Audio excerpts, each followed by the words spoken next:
Jai Gurudeva, Hare Krishna, tudo bem com vocês? Namastê.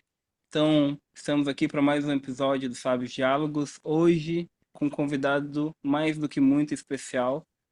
Esse convidado, ele é um amigo, irmão, eu até posso chamar ele de pai também, né? Posso chamar ele de papai porque foi meu pai também por um período de tempo. Então, é o Kelps Barreto, também meu irmão espiritual conhecido como Kamalanath.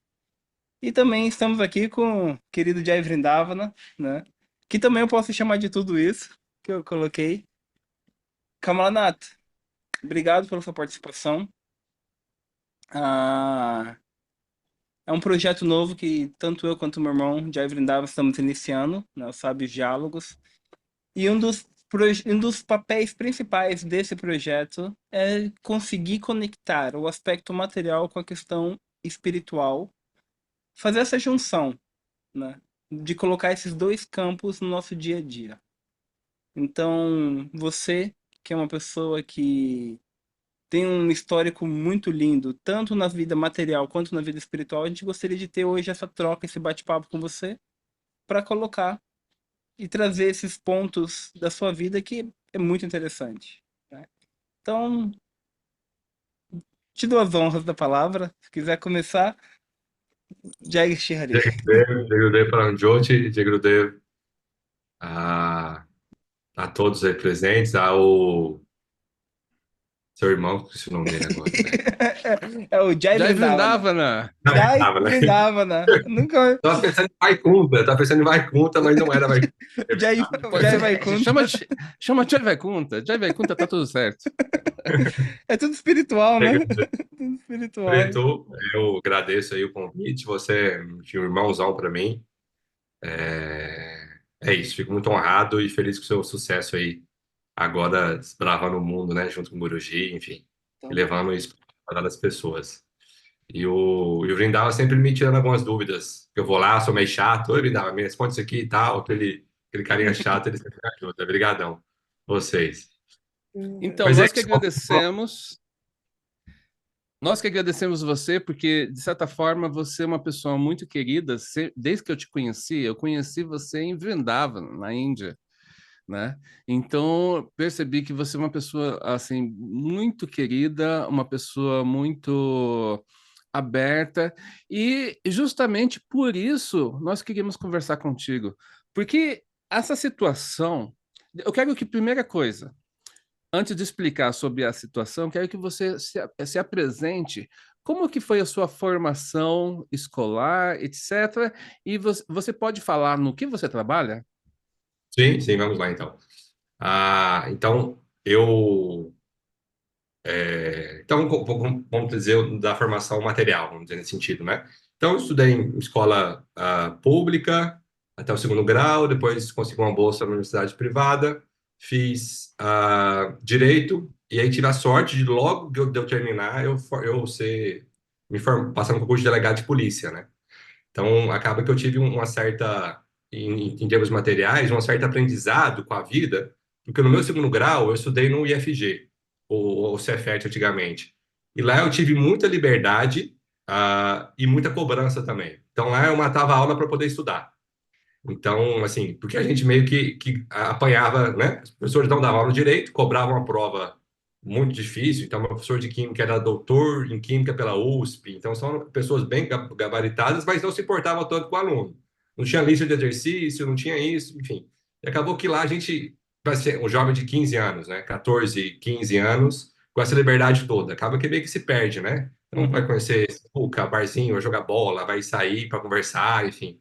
E acaba que a gente perdia essa disciplina. Mas aí vinha a prova e cobrava da gente. Opa, peraí. Então a gente precisa estudar. Então vamos matar a aula aqui, que essa aula é menos importante. Vamos estudar aqui para essa prova que vai ser mais difícil. Aí isso foi bastante interessante, por mais que não foi um ensino médio numa escola privada, isso me deixou já mais consciente na faculdade. Então a galera que entrava na faculdade já ficava louca, né? Tipo, porque era o segundo grau meio que fechado mesmo. E aí chegava lá e aquela liberdade toda, eu falei, não, isso eu já conheço. E eu entrei lá, falei, eu preciso estudar aqui e eu vou sair daqui. Eu acho que essa é uma bagagem espiritual que eu tive na infância me ajudou um pouco. Eu saí visualizando, eu vou sair daqui com a OAB e delegado. Eu entrei na faculdade com esse objetivo.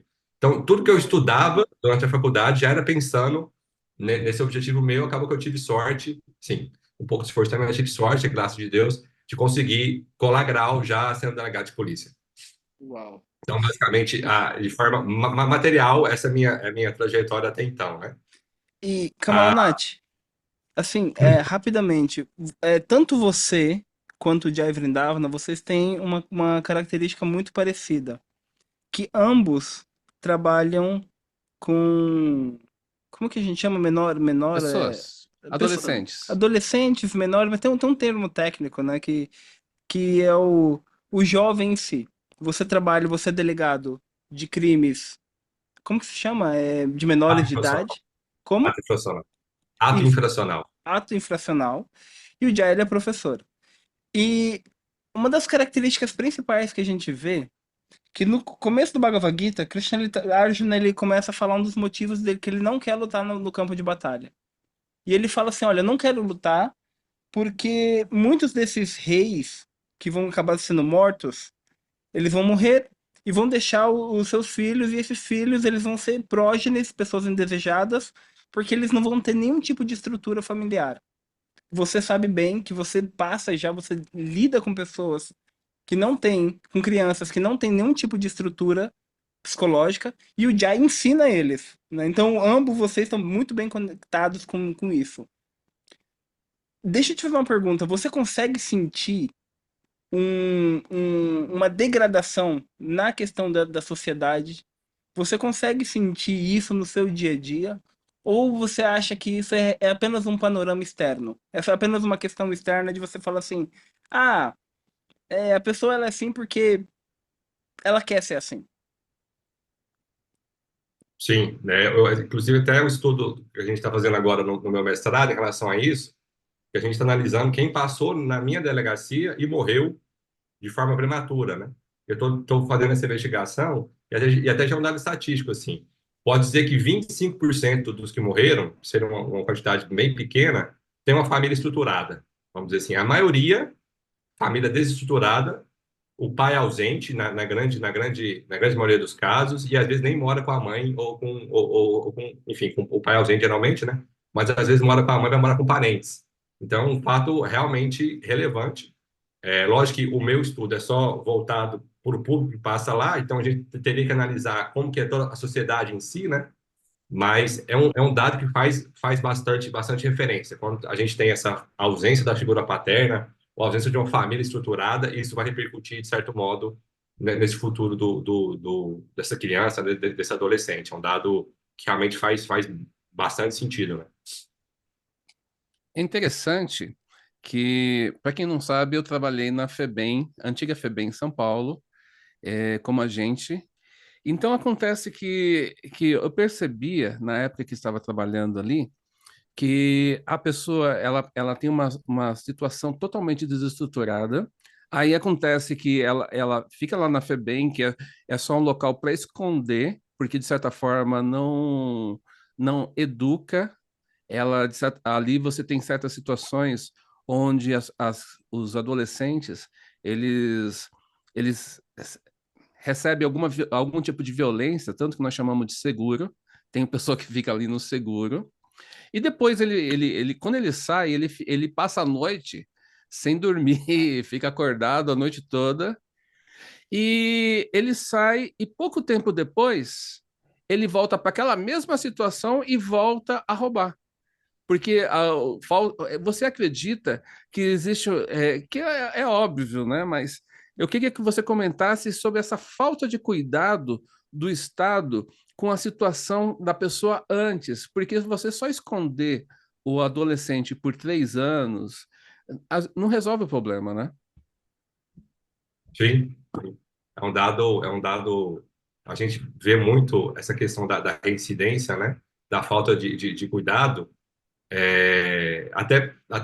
Enfim, e é um dado que vai repercutir tanto na prática de atos infracionais, que vai tanto ser ruim para a própria pessoa, ruim para a sociedade e para a própria vida dessa pessoa também, né? Que a porcentagem de adolescentes que morrem, que passam no sistema, é gigantesca, comprovada, comparada em relação ao restante da população, sabe?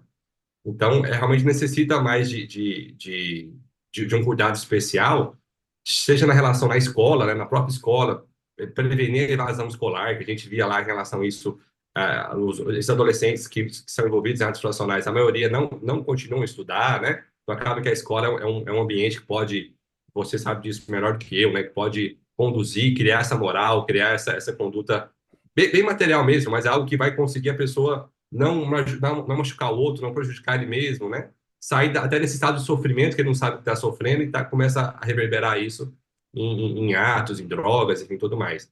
É um ponto relevante, assim, é um ponto que a gente, como sociedade, está crescendo, né, e estruturando agora. Porque se a gente para pensar, em termos jurídicos, né, antes do ECA, existia a teoria da situação irregular. Então, os adolescentes sempre tiveram menos direito do que os adultos. Então, os adultos, na evolução histórica de humanas, tiveram nos direitos humanos, né, tiveram garantias que os adolescentes já não teriam. Então, por exemplo, antes do ECA era o seguinte, o adolescente estava na rua, ele estava em situação irregular, não cometeu crime nenhum, ou ato profissional nenhum, mas pegava ele e levava para a FEBEM. E lá, você como agente, você sabe que lá não seria uma forma de esconder, né? Então, eu acho que a gente está saindo de um processo muito, muito grave, tentando desenvolver uma socioeducação melhor. Porque era mais ou menos isso que você falou, vou esconder esse menor. Esse adolescente está causando tumulto na rua, fez um crime? Não, mas não importa. Situação irregular, jogo ele na FEBEM. Então, eu escondo ele lá, né? Então, eu acho que a gente está passo a passo, bem devagar, tentando quebrar esse sistema, né? E me fala uma coisa, assim, de todas as experiências que você já teve como delegado, teve alguma, assim, que você olhou e você falou assim, cara, não acredito que eu tô vendo isso. Não acredito que eu tenho que lidar com esse tipo de situação.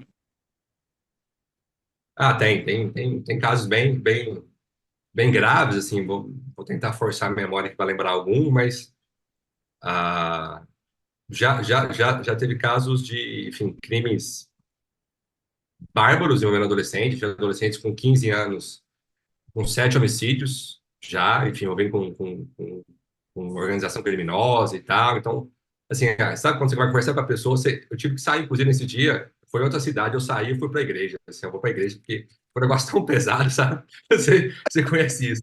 Meu Deus, tipo assim, eu não queria mais. Nossa. Tem alguns casos drásticos, mas assim, acho que felizmente, né, a gente está melhorando isso, está diminuindo bastante. Então a gente está pouco a pouco melhorando, mas já teve casos bem críticos assim. Ainda falando sobre o seu trabalho, depois nós vamos para o outro lado. Falando sobre o seu trabalho, eu, quando estava na FEBEM, via tanta violência com rebeliões, já tive a situação de ter faca no pescoço, etc. Então, o meu psicológico, ele ficou bem abalado. Como fica o seu psicológico ao ver essas situações assim tão degradantes que adolescentes que está acontecendo com nossos jovens? Eu percebi, eu peguei, assim, até isso é até um dado nacional, assim, eu entrei antes da pandemia, onde eu estou na DEPAI, então sou delegado tem 10 anos, mas nessa área específica eu estou há uns 4 anos e meio. E eu entrei antes da pandemia ali e o número era muito grande. Então, a gente tinha uma quantidade de adolescentes apreendidos de forma assustadora. Depois da pandemia, até em âmbito nacional, isso diminuiu bastante os números de adolescentes envolvidos, sabe? Em atos infracionais. Então, acho que, enfim, existe até um estudo para saber se a população está envelhecendo, quais são as causas dessa é, de diminuição, né? Mas realmente, assim, eu acho que é uma aula de resiliência e talvez até de compaixão, né? De forma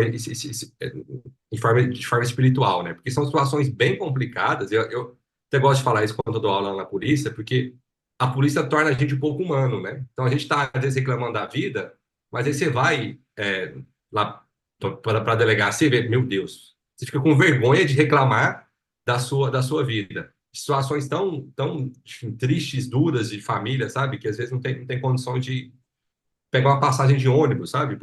para poder ir para a delegacia, e vai para a delegacia às vezes, manda para outra delegacia, e aí a pessoa não consegue, a pessoa que vai procurar a delegacia para ser atendida, você consegue me dar uma marmita que sobrou dos preços que estão aí para alimentar, sabe? Então, por mais que seja muito difícil às vezes ver essa realidade, isso nos ajuda nesse ponto de acho que a minha vida não é tão ruim assim, né? Então, eu gosto de dizer muito isso, a gente tentar olhar o copo meio cheio em alguns pontos, mas realmente não é fácil. Não é fácil. Eu lembro até com o meu professor de cria, ele já morreu, viu, Mar, ele falou, ó, educação e segurança pública, isso é karma. Você tem que... São lugares pesados. Educação, saúde e segurança pública, vocês tomem cuidado lá, porque realmente não é... As pessoas não vão procurar a gente, né? Eu falo principalmente de segurança agora. Não vão procurar gente felizes, né? Ah, eu tô feliz aqui, tô numa situação. É sempre o problema. Ou porque eu tô prendendo ela, ou porque a pessoa teve algum bem, algum parente que morreu, ou roubaram ela, perderam alguma coisa. Então, não é uma energia boa. Então, saber lidar com isso, eu acho que é um aprendizado forçado, mas eu acho que é algo interessante, assim. Camila Nath, você vê algum tipo de estrutura, ou por exemplo, existe algo assim que vem dos seus superiores na questão de uma reestruturação para esse tipo de público, para esse tipo de perfil? Existe algo que vem para você? Ou até mesmo para você, Jai? Câmara, primeiro. Sim, existe. Não existe, a gente percebe isso que enfim, desde de 88 ali da Constituição e do próprio ECA em 90, está começando a ter essa mudança, esse olhar diferente em relação ao adolescente, né? Mas é algo devagar, mas eu acho que tá evoluindo bem. Eu acho que tá evoluindo bem, mas devagar, mas estamos chegando no objetivo nosso, né, como sociedade. Eu percebo que na educação, na educação pública, os adolescentes, o Estado ele tem políticas por cobrança da sociedade, etc. Existe uma política assim de melhora. Mas eu sinto também que, às vezes, eles tomam algumas atitudes em certas situações que não são específicas daquele público. Por exemplo, se você quiser falar sobre doce, nada melhor do que um vendedor de doce. Se você quiser falar sobre construir uma estrada, nada melhor do que quem constrói estradas. Eu vejo que, às vezes, eles tomam certas atitudes em questão de educação, em questão de segurança pública, e não questionam bem o profissional daquela área. Pelo menos em educação eu estou percebendo isso. Às vezes são administradores, né? Você acredita que, quer dizer, você tem outra visão sobre isso? Ou você acha que realmente os administradores. Só um dado. Eu vejo que muitas pessoas que são administradores, políticos em geral, às vezes não têm nenhum ensino fundamental. Talvez essa falta de estrutura deles é um dado que eu percebi, né? Mas você pode ter outra visão. É, aqui essa questão de qualificação, pelo menos na segurança, não seria uma questão relevante, mas é o que a gente até diz no mundo corporativo, né? Aquele gestor tem que conhecer o chão de fábrica, né? Conhecer a realidade lá na ponta, para ele poder, a partir disso, entender melhor. Então, às vezes, a gente percebe muitas decisões tomadas, ah, enfim, pela alta cúpula, enfim, de vários órgãos também, que não pensam, às vezes, não escutam, né, o pessoal lá na ponta, o chão de fábrica e tal, para entender como que isso vai ser viável realmente, né? Porque ele pode ter uma ideia, mas na prática, ó, doutor, realmente não é assim que vai funcionar. A gente tem que, talvez, pensar de uma forma diferente, né? Então, existe a situação de qualificação, nem tanto, mas às vezes, de falta de ouvir o pessoal lá embaixo, lá na ponta, isso tem muito. E, e como que você conecta isso? Como que você pensa sobre isso na questão do seu caminho espiritual? Vou dar um exemplo para você. Você tem momentos assim que você fala assim, caraca, o que que eu tô fazendo aqui? Quero viver minha vida espiritual, quero viver uma vida espiritual de forma mais intensa.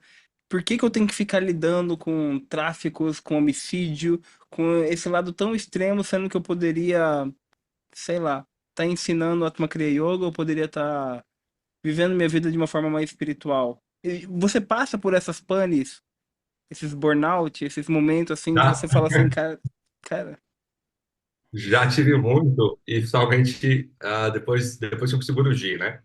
Então, depois da cirurgia eu estava, vamos dizer assim, já tinha iniciado a minha profissão, já tinha uns 2 anos de delegado já, aí não estava atuando nessa área, mas depois que eu conheci ele, aí falei, o que que eu estou fazendo aqui, né? Que foi isso que você falou, né? Que loucura é essa? Vou dar um jeito de largar isso aqui e ir embora, né? E acabou que, com o tempo, né? Eu fui aprendendo a lidar melhor com isso, e hoje eu até gosto, vejo isso como algo, o que que eu posso fazer de forma espiritual nesse lugar onde eu estou, assim, vamos dizer nesse sentido, né? Então, por exemplo, na polícia eu tentei levar meditação, né? Foi até o Guruji que tinha pedido para mim, leva meditação para a polícia e tal. Aí a resistência foi muito grande, né? Nossa, vou levar meditação para a galera aqui, vai ser complicado. Aí eu comecei a ver também que as pessoas, o mundo corporativo estava com a ideia muito forte de inteligência emocional, né? Na gestão, enfim. Falei, ó, eu comecei a estudar um pouquinho e percebi, ó, só existe um jeito de desenvolver inteligência emocional, que é meditando. Seja uma meditação formal, seja as várias formas de meditação que a gente tem, né? Essa autoanálise, essa autoobservação. E aí foi um negócio interessante, eu consegui linkar isso, porque essa inteligência emocional vai nos dar um motivo de poder meditar, de poder se auto-observar, se autoanalisar, dessa transformação, né? Perceber essas emoções, perceber nossos pensamentos. Então, a gente conseguiu levar isso para a escola da polícia. Então, todo policial aqui em Goiás, policial civil, que vai entrar agora nos quadros, ele tem essa ideia de inteligência emocional, de como atender bem, perceber o outro. E a gente traz muito essa ideia da motivação, né? Porque, assim, eu até falo muito, a gente vê muito isso em propósito, né? As pessoas procuram propósito, propósito, e às vezes é difícil você encaixar aquilo que você gosta com esse propósito seu. A gente pode ver onde a gente está de uma maneira diferente, que é a inteligência emocional também, né? Então, e eu falo que servidor público é muito fácil ter essa motivação, porque ele está servindo um público. Então, o trabalho, ele vai ganhar servindo um público. Se ele conseguir perceber isso, ele já consegue trabalhar melhor. Porque imagina a pessoa que trabalha, sei lá, no banco. É difícil ela ter um propósito ali, né? Eu até falo muito isso em aula. Meu propósito é cobrar juro caro do outro, sabe? É enriquecer sim, sim. alguém. É muito difícil, assim. Tem que ser o salário da pessoa. Porque, meu propósito é ter meu salário pela minha família, beleza. Mas é um pouco egoísta ainda. Mas quando você pensa em servidor público, aí já não. Eu já estou pensando, eu como servidor público, eu faço parte de uma sociedade e eu estou ajudando a sociedade. Então, eu estou desvendando crimes. E isso é algo interessante, porque a minha ideia não é prender vagabundo, vamos dizer assim. A minha ideia é resolver crimes, resolver a Sim. situação, estabelecer a verdade dos casos. Então, isso te dá uma motivação, um propósito bom no seu trabalho. Por exemplo, o Vrindava também dá aula, ele está instruindo pessoas, né? Por mais que as questões externas não sejam tão favoráveis, mas a motivação é algo interno, então já é algo que você consegue ver de uma maneira diferente, né? Então, é bem desafiador, né? Mas eu pego isso como algo tipo, que me dá esse motivo e tentar levar isso para as pessoas também, né? Porque a gente vê muito na polícia uma grande desmotivação, às vezes, sabe? Isso não vai dar nada, então tá muito violento. E a pessoa esquece que ela tá ali para servir o público. E aí eu acho que é uma grande oportunidade, como servidor público, assim, de quem atua nessa área, de de ter uma felicidade maior, né? No que ela faz. Porque ela faz isso não por prazer, ela faz isso com a ideia de realmente de servir o outro, né? Então, acho que isso é bastante interessante. E aí já é um começo da própria espiritualidade, né? De autoanálise, de observar e de servir, né? Você pode servir a pessoa do seu trabalho, enfim, mas tem que ter essa atitude, né? Eu não Então, sei o que é parte disso. eu tenho uma pergunta para você, que nós, agora que você já deu a deixa, o Paran deu a deixa, é, como foi esse começo da vida espiritual para você? Como foi a sua busca, etc. Então, como todos podem ver, estamos vendo, olhando para ele, e estamos vendo um altar ali no fundo. Então, pode comentar para nós um pouquinho sobre isso? Sim, sim. Então, eu falei um pouquinho da vida material. Da vida espiritual, eu cresci em uma família, enfim, de uma certa espiritualidade. Meu pai, Rosa Cruz, a minha mãe envolvida com o espiritismo, né, que kardecista aqui no Brasil. Então, eu cresci nesse meio. Chegou um tempo onde eu estava na faculdade, onde eu meio que deixei a vida um pouco de lado, comecei a focar nessa questão material, mas sempre utilizando, eu sempre lembrava daquilo que, quando eu era criança, né? Então, dessa visualização, dessa vontade, dessa intenção, sempre lembrando, sempre, eu lembro muito que eu pedia muito durante a faculdade, eu sempre ficava rezando muito, sabe? Eu lembro que eu ia a pé à faculdade que os ônibus eram tão cheios, tipo, eu falei, não, eu vou a pé, que eu ia a pé conversando com Deus, sabe? Rezando, falei, não, Deus, mas por que eu tô nessa situação aqui? E eu andava, eu estudava numa faculdade privada, né? Então a galera chegava de carro, às vezes carro importado. Eu, Sim. porra, eu chegando a pé aqui, sabe? Mas eu sempre tentava conversando com Deus, mas era uma questão material. Eu tinha uma bagagem, entendia das questões de reencarnação, de outra vida, de espiritualidade, mas Deus para mim era um pouco, era ainda alguém que eu conseguia aquilo que eu queria de forma material, sabe?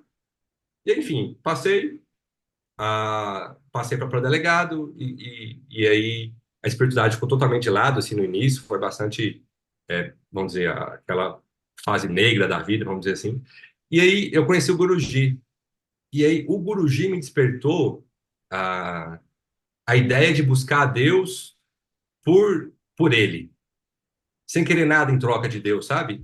Foi o Guruji que me mostrou isso, que é possível você ter Deus, você procurar ele, ansiar por ele, sem pelas coisas que ele pode nos dar, sabe? Então, eu acho que essa foi talvez uma diferença grande. Acho que pode dizer que a partir daí meu caminho espiritual começou de verdade, que não era algo só material, sabe? Era realmente eu preciso desenvolver essa relação e eu quero Deus por ele, quero ansiar ele por ele, pelo amor dele, né? E aí acho que aí a gente começou a enveredar. Aí teve as situações, né? Eu conheci o Guruji, falei, meu Deus, agora eu tô aqui na polícia, o que que eu tô fazendo aqui? E aí a gente pô, já para e fala, não, vamos tentar ver isso de uma maneira diferente, vamos tentar trabalhar como Karma Yoga, né? A forma desapegada aqui e tal, vamos tentar trazer um pouco, ah, talvez, de consciência da presença de Deus aonde a gente for, né? Perceber que esse é meu propósito também. Eu gosto muito do Bhagavad Gita nesse sentido, porque Arjuna era um guerreiro, né? Tava no campo de batalha. Então, às vezes, opa, peraí, vamos lá. Não vamos. Esse mundo é um planeta, né? Então, aqui não é um local de felicidade. Então, isso às vezes me dá uma certa força também, né? Então, a gente está nesse campo de batalha. E Krishna lá no capítulo segundo já fala, ó, suporte isso de forma equânime, mais ou menos assim que ele fala. Suporte isso, esse mundo material é isso, suporte, mas siga em frente. Então a gente está na guerra. Não é num planeta ou num local Hum. tranquilo, assim, né? Nesse sentido. E sabe que é muito interessante isso que você está falando, Kamalato, porque realmente quando a gente vê no Bhagavad Gita, a gente vê que Krishna ele dá essa acessibilidade para Arjuna, ele fala assim, olha, vai lá, faz o que você tem que fazer, não se apegue ao resultado, ofereça todos os seus frutos das ações a mim, né? E uma coisa que eu percebo, tanto no nosso relacionamento, principalmente eu e você, com o Guruji, com Paramahansa Vishwananda, que ele realmente ele extrai de cada um dos seus discípulos essa característica. E para você, tanto para mim, ele já falou isso, como ele já falou isso para você também. E eu já pude presenciar ele falando isso, que ele tem esse desejo, não desejo, mas ele coloca esse dharma seu, esse seu dever na sua vida, nessa questão da segurança, nessa questão de você. Ele deixa muito claro que você tá no local onde você tem que estar. E eu já vi ele falando para você assim: ah, fica tranquilo que em breve você vai chegar numa posição mais elevada ainda, numa posição mais alta, num cargo mais alto, né? E realmente eu vejo isso como seu Dharma, até mesmo conhecendo, falando do meu lado astrólogo, conhecendo o seu mapa, conhecendo a sua personalidade, a gente vê que você está exercendo exatamente aquilo que é o seu dever, né? Há umas semanas atrás eu estava aqui na Índia, eu estava compartilhando um quarto com um devoto de Gurudi também, que ele é general, major general do exército da Índia, né? Ele tá constantemente assim em guerras com o Paquistão, com a China, e ele tem um poder assim de pegar o telefone dele, fazer uma ligação e começar uma guerra. Ele tem esse poder, né? Ele tem o poder de sentar com o primeiro-ministro da Índia e falar pra ele, sei lá, qualquer coisa. E assim, é uma das coisas mais lindas que eu vejo na vida é exatamente isso. É quando uma pessoa ela sabe a função dela nesse mundo. Ela sabe a posição dela nesse mundo. O Guruji mesmo ele fala que uma das coisas que mais a pior coisa que pode existir na vida de uma pessoa é essa pessoa não ter um foco, não ter um propósito. Uma pessoa sem um propósito é uma pessoa morta num corpo vivo, né? Ela é completamente inútil, é um zumbi, né? E você sente que esse hoje, tudo bem, sabendo que o Guruji também deseja isso de você, que você chegue numa posição mais elevada, você sente também que você está conectado com o seu Dharma ou não? Você ainda assim fala, pô, se eu pudesse, eu queria pular fora, escapar. Não, sim, eu sinto bastante isso, até pela leitura do mapa também, a gente percebe isso também, mas que teve esse momento, né? Depois seguro de, meu Deus, vou largar isso aqui tudo, minha vida não é essa, vou virar monge, vou, né? Vou, vou largar isso aqui e tal, mas aí a gente, a hora que bota os pés no chão, né? Fala, não, mas vem cá, eu preciso fazer aquilo que eu, que eu tô fazendo, né? Então, de falar, qual que é o seu Dharma? Onde você tá? E a vida vai colocar onde a gente tem que estar, né? Se a gente aceitar, acho que flui melhor isso, e a gente consegue perceber que existe uma espiritualidade no que a gente faz também, né? Tentar usar isso como você falou, como nosso Dharma, meu dever é esse. Então, né? Se às vezes eu preciso ir para a guerra, meu dever é esse. Eu prendo alguém, meu dever é esse. Eu posso ter compaixão com a pessoa, eu posso tentar entender aquela situação, mas esse é meu dever como, como, como pessoa, como servidor, né? Então, eu acho que para mim agora atualmente tá bem mais claro assim. Eu estou fazendo o que eu consigo fazer e oferecendo isso a Deus e tentando não me apegar aos resultados, né? Eu acho que isso eu vejo isso realmente como algo bastante assim, como um propósito bem claro para mim já atualmente, né? Só uma pergunta, e você consegue, assim, diferenciar, por exemplo, você consegue, assim, falar assim, cara, eu tenho que prender essa pessoa e não se envolver karmicamente com o problema daquela pessoa? No início foi bem difícil, porque acabou que você tinha uma compaixão ali, ficava se envolvendo demais. E teve uma situação bem interessante, aonde a gente vê muito isso no Bhagavad Gita, né? Que, tipo, que Deus está fazendo tudo e a gente é um instrumento de Deus, em certo sentido. E aí eu tive uma situação interessante porque teve um caso, bastante repercussão, que foi a morte de um jornalista no estado do interior. E aí não tinha uma situação clara, tinha algumas pessoas envolvidas ali que a gente prendeu, que estavam envolvidas de certo modo, mas não era assim, uma certeza absoluta, sabe? Tipo, foi esse cara. É um negócio muito aberto. Esse jornalista tinha muito inimigo ainda, sabe? E aí poderia ter várias motivações. Mas aí o que a gente fez, o mais que a gente conseguia e chegou no que a gente poderia conseguir nesse sentido. E aí, enfim, eu tava dando uma entrevista na imprensa. Falei, meu Deus, mas eu não tenho certeza absoluta, sabe, que foi essa pessoa. E aí, mas sério, eu tava bem angustiado. Me veio uma calma depois, assim, tipo, eu lembrei dessa questão do Bhagavad Gita, de Deus fazendo tudo, aí me deu uma calma depois. Eu falei, tá bom, então é isso, assim, sabe? Eu tô fazendo o que eu tenho que fazer. E eu acredito muito nisso, que por mais que às vezes essas injustiças, geralmente não existe injustiça, né? Geralmente não existe injustiça. Então, por mais que não seja uma situação daquele caso, talvez poderia ser outra coisa que a pessoa fez, enfim. E existe todo um jogo divino nesse modo também, que não é fácil a gente entender isso, mas que só da gente saber que ele existe, já às vezes a gente consegue desvencilhar, sabe? Porque acontece muito, assim, a pessoa está presa. Não, tá bom, só ficar presa, mas depois você Sim. sai, sabe? Aí você começa a levar mais tranquilo, assim, sem se envolver tanto.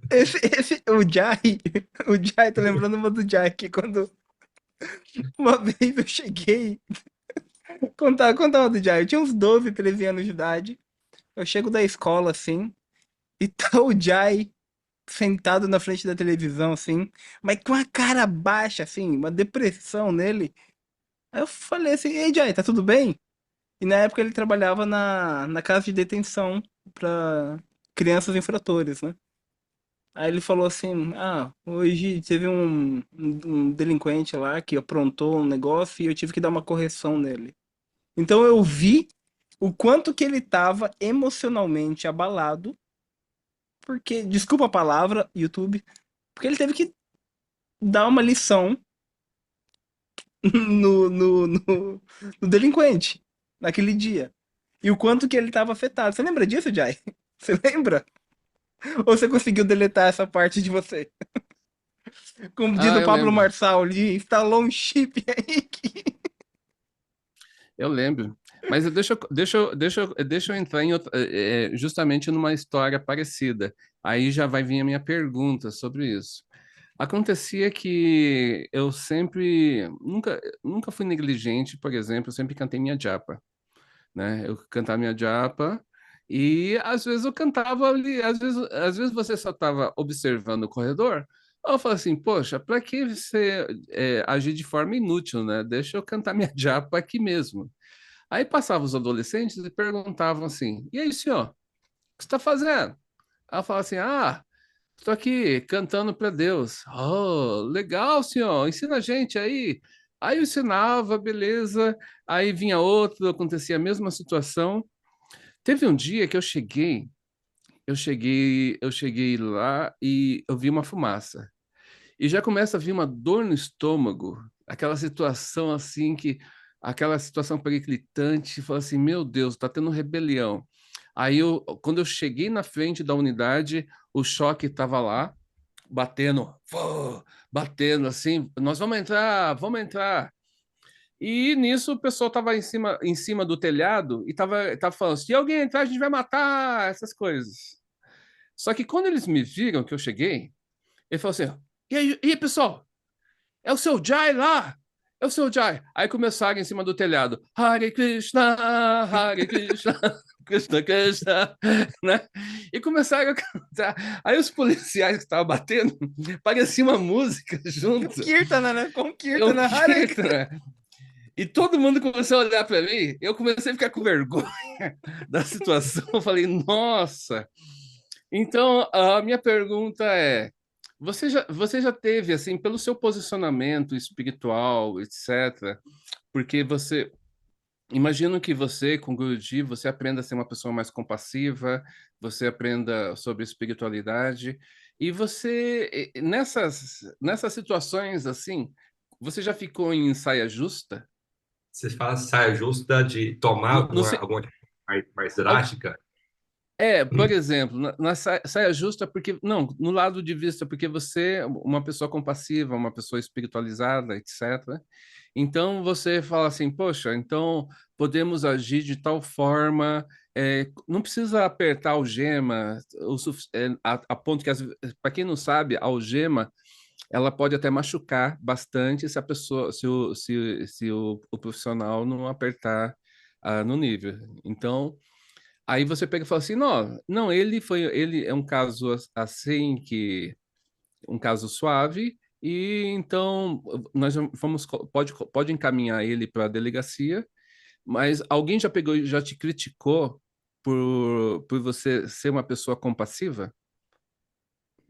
Eu tive uma situação Eu às vezes me confundia também a questão da compaixão do dever. Hoje me está bem claro isso, assim, sabe? O que eu tenho que fazer, eu faço e desapego. Isso acaba que me dá uma certa força também, para não envolver tanto. Até a pergunta que o Brito fez, né?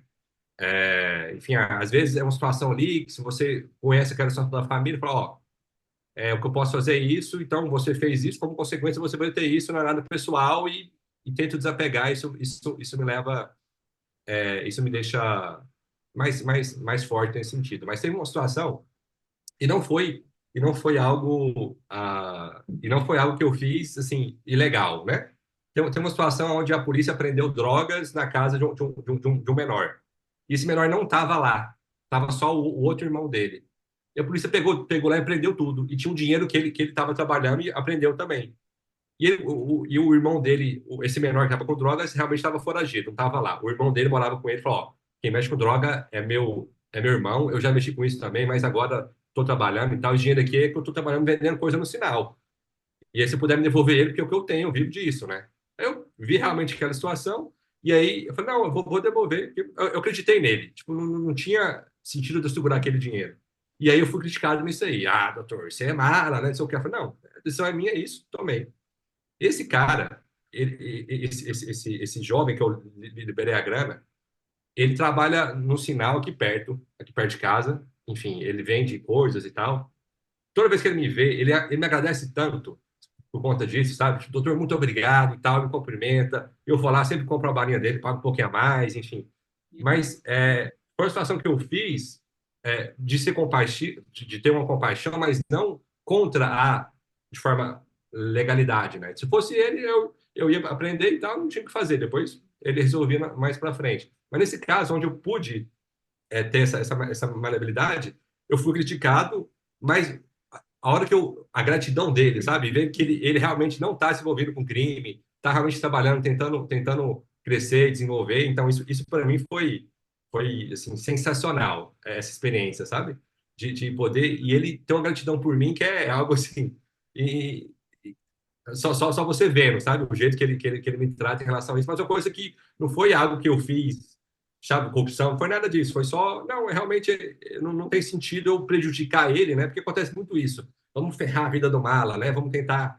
E eu não fiz o que eu tinha que fazer e foi um negócio tranquilo. Então, eu tive essa experiência legal em relação a isso. Mas tem alguns casos, e eu falei até essa mistura de compaixão com a ideia de não ausência do dever, né? Que como policial, a gente tem o uso da força. Então, eu posso ter compaixão, mas eu posso, às vezes, ter que usar uma força. Às vezes, ter que usar um choque para segurar um adolescente, às vezes, ter que usar uma situação mais forte. Mas eu acho que a ideia é de ser desapegado disso. É a gente diferenciar operacional com violência ou fazer aquilo e não ficar, sabe? Ou não ser uma pessoa odiosa ou raivosa, mas fazer aquilo conforme a gente tem que fazer. Igual com um filho, né? Então, você tem filho às vezes, então o YouTube talvez pode tentar fazer alguma coisa, mas às vezes você tem que dar um corretivo no seu filho, falar mais bravo, dar umas palmadas, vamos dizer, nesse sentido, entre parentes, para não gerar polêmica, né? Mas você faz isso de forma sem se envolver, sabe? Sem criar esse ódio. Você não vai criar um ódio pelo seu filho, você não vai ser uma pessoa raivosa em relação a isso. Você está fazendo aquilo com uma forma de ajeitar a situação, né? E acho que a mesma forma, eu acho que seria o ideal da polícia também, né? O policial entender o que ele está fazendo não é algo pessoal, ele não virar uma pessoa odiosa ou violenta por conta do trabalho dele, né? Não é algo fácil, mas eu acho que essa é a ideia que a gente está tentando desenvolver, seja comigo mesmo e com as pessoas também. E, doutor, um dos últimos Perdão. assuntos, assim, né? É, quando eu era criança, tinha um livro que eu gostava bastante, que era um livro chamado assim, Karma, A Justiça Infalível. E você é advogado, formado em Direito, Justiça, né? Me fala uma coisa, você acredita que a justiça, ela seja falível, infalível, ou desapega disso e segue sua vida, porque nesse mundo material, nesse mundo que a gente revive, não existe justiça, não existe injustiça, o que existe é consequência. O que você enxerga sobre isso? Eu acho que eu vejo de duas formas diferentes aqui, talvez ou duas situações, né, desse mosaico maior, que eu acho que consigo ver duas peças. Que a justiça daqui é muito falível. Existe muita corrupção ainda, muito interesse. Esse mundo realmente, nesse ponto, acho que a justiça não é, falha muito, sabe? A justiça é muito elitista e, enfim, a gente está melhorando, mas a justiça humana não é uma justiça divina, vamos dizer, justiça humana, falível nesse sentido. Sim. Por outro modo, tem o jogo divino, que às vezes é aquilo assim, a gente consegue, às vezes, tentar entender, né? Vai ter um jogo divino que, não tem nada errado aqui. Então, por mais que a pessoa, às vezes, não fez algo naquele caso, mas se ela for condenada a alguma coisa assim, então talvez tenha alguma coisa para trás. Eu não sei isso, mas eu acredito muito nisso. Existe esse jogo divino também tem a sua repercussão, né? Então, é um mistério, mas em termos materiais, o nosso olhar, a nossa posição agora, a justiça é muito falível, cheio de erros, enfim, corrupção em vários níveis, tanto, enfim, desde o nível mais baixo até no nível do alto judiciário, sabe? A gente ouve muitas histórias em relação a isso. Então, tá melhorando? Tá, mas é muito falível, não é uma justiça, tipo, divina, sabe? A justiça, porque teve aquela decisão daquele juiz ali, então, sabe, eu acho meio um pouco falível ainda. Diga uma coisa. Com certeza você deve ter ouvido do Swami Viswananda Guruji, você deve ter ouvido alguma coisa que te inspira. Quando você vai em certas situações, qual é que é o ensinamento que ele passou que te inspirou, falar assim, não, agora eu vou cumprir meu dever, assim como Krishna fala para Arjuna, isso, vá lá, lute, Arjuna, não desanime. Qual que é o ensinamento e se puder explicar um pouquinho sobre esse ensinamento?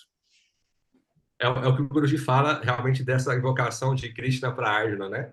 Ele até fala muito isso, fala assim, ó, se você não cumprir o seu dever, você vai para o inferno. Mas se você cumprir, você vai para o inferno também. Tipo, então cumpra o seu dever, sabe? Vai lá, o seu papel é esse, cumpra o seu dever e seguir. Então isso me inspira muito, né, na ideia do dever, da, do Karma Yoga mesmo, do dever, mas pensando em Deus, né? Cumpre o seu dever, o seu papel é esse, mas pensando sempre em Deus, fazendo o máximo que você pode, mas entregando os resultados a Ele. Então, eu acho que isso é o que, acho que diariamente eu lembro muito disso, né? Você está ali, às vezes, na delegacia, aqueles casos, cumpre o seu dever. Então, vamos, sabe? Você lembra da história, é isso. Aí você consegue ter esse ânimo. Que- Você sabe que isso que você tá falando, assim, me vem vários insights, né? Mas um dos meus insights favoritos, Kamala, é que por mais que esse mundo material ele seja bem desafiador, ele seja uma parada que a gente fala assim, cara, é realmente acordar e ter que matar um leão por dia. Tem um lado muito bom que a gente vê que esse movimento espiritual a gente tem pessoas muito boas e muito qualificadas em posições significativas.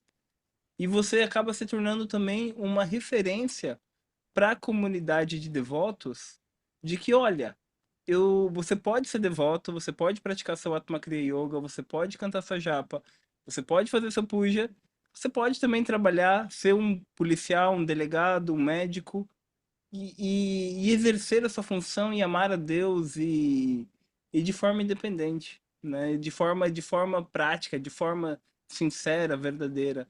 Então isso é uma das lições principais que você mostra isso no seu estilo de vida, né? Que independente do que está acontecendo, você não deixa as suas práticas de lado, né? Por mais que eu lembro mesmo quando a gente morou junto, por mais que você saía e trabalhava e tinha todos os seus estresses, no final do dia você estava ali na sua prática. Então eu queria te pedir, o que que agora, né, você como falando como um professor de Atma Kriya Yoga, um professor de Bhakti Yoga, o que que você falaria assim para manter a motivação no caminho espiritual, mesmo lidando com as dificuldades materiais?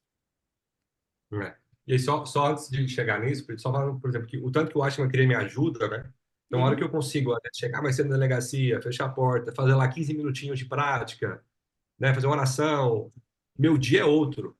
O dia é outro, assim, sabe? Você já consegue lidar com os problemas de uma maneira diferente, assim. Você já consegue criar uma distância melhor e aí você já consegue render mais e talvez ficar menos abalado emocionalmente com as situações, né? E a motivação, eu acho que enfim, eu passei por isso também, com esse Guruji, queria largar tudo, isso aqui tá errado. Talvez é o que o Guruji fala muito, né? Amar onde você tá. Você não, porque onde a gente está tem um propósito para isso. Então, Deus não erra, né? Então, se você está num lugar que você não gosta, tenta extrair o máximo que você consegue daquela situação. Eu sempre, com essa questão de motivação, porque a motivação a gente tem que procurar ela internamente. porque até em âmbito externo a gente pode dar incentivos, né? Então teve um caso aqui, por exemplo, de uma promotora que ela ganhava, sei lá, ela ganha 50 mil reais líquido, enfim, sabe? Então, uma mega estrutura reclamando que o salário dela estava baixo. Então, ela tinha muito incentivo e pouca motivação. Mas eu lembro quando eu entrei no início da carreira, e aqui só fazendo essa volta um pouco material, a gente não tinha uma, uma estrutura boa, mas estava muito motivado, né? Então, incentivo Uhum. básico, motivação lá em cima. Então, a motivação é algo, eu acho que é algo interno, e é só fazer um parênteses, essa questão de como construir isso, né? Dessa inteligência. Então, tem uma historinha rapidinha aqui, uma historinha de três homens que estavam quebrando pedras numa construção. E aí chega uma pessoa por fora e pergunta para o primeiro homem: o que você está fazendo? Ele, de forma ignorante, se você não está vendo, seu idiota, que eu estou quebrando pedra aqui, sai daqui. E aí perguntou para o segundo: o que você está fazendo?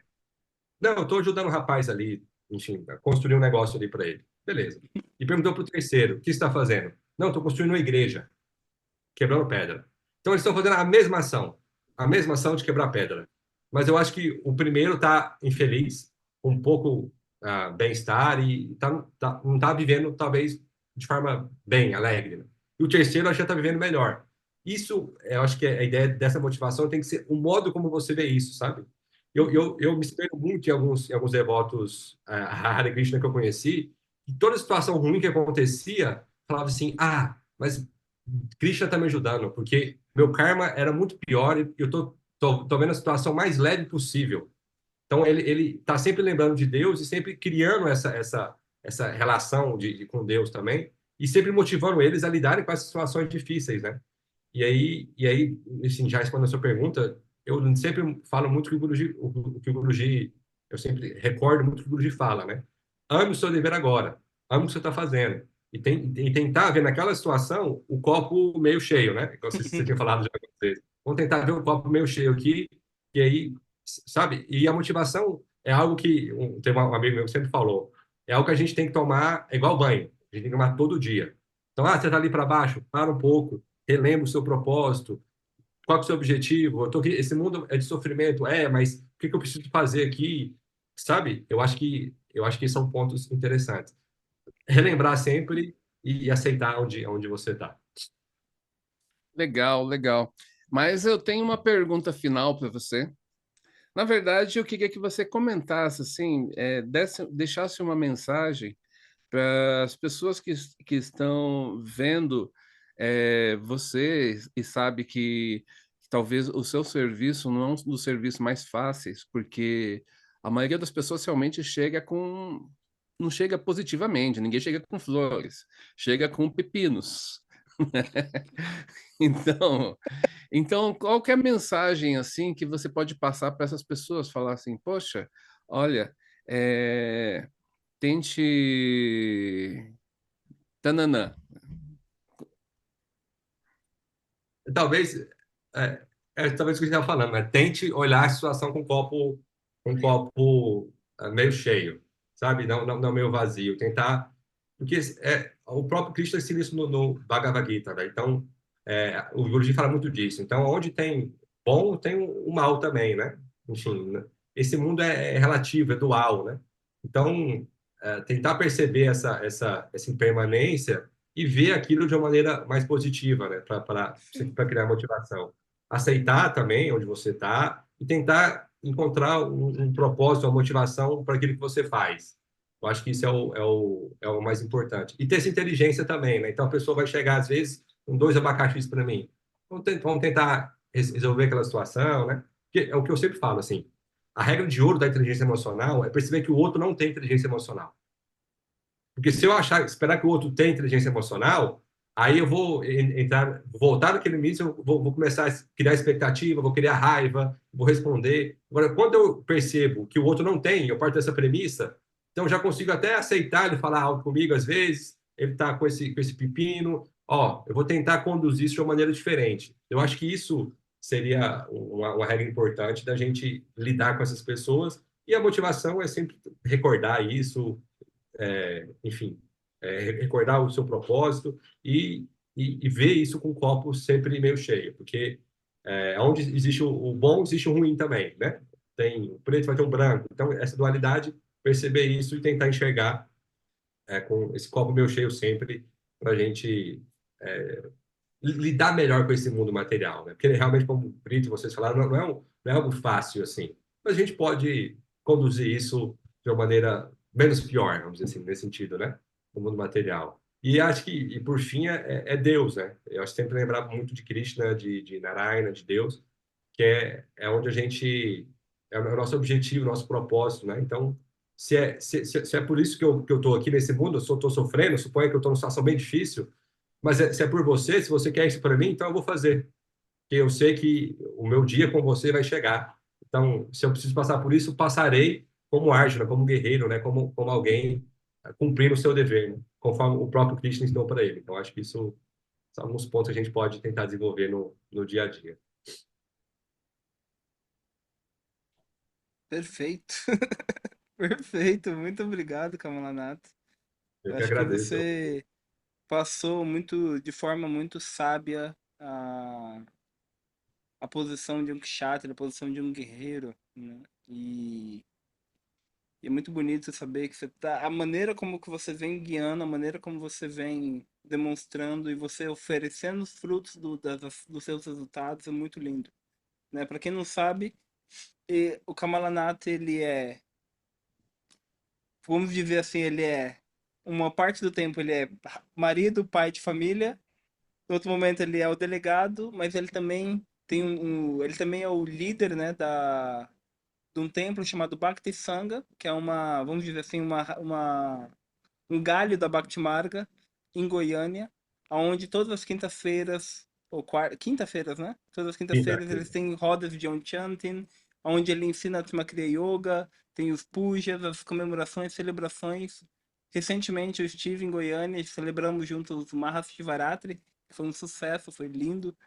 Então é muito bonito ver essa sua facilidade em inspirar, né? Em inspirar para aspirar, para expandir, né? Então é muito bonito esse trabalho que você faz, que você dá o exemplo do devoto perfeito, né? Do marido, do trabalho, né? E da parte espiritual, como que você conecta isso muito bem.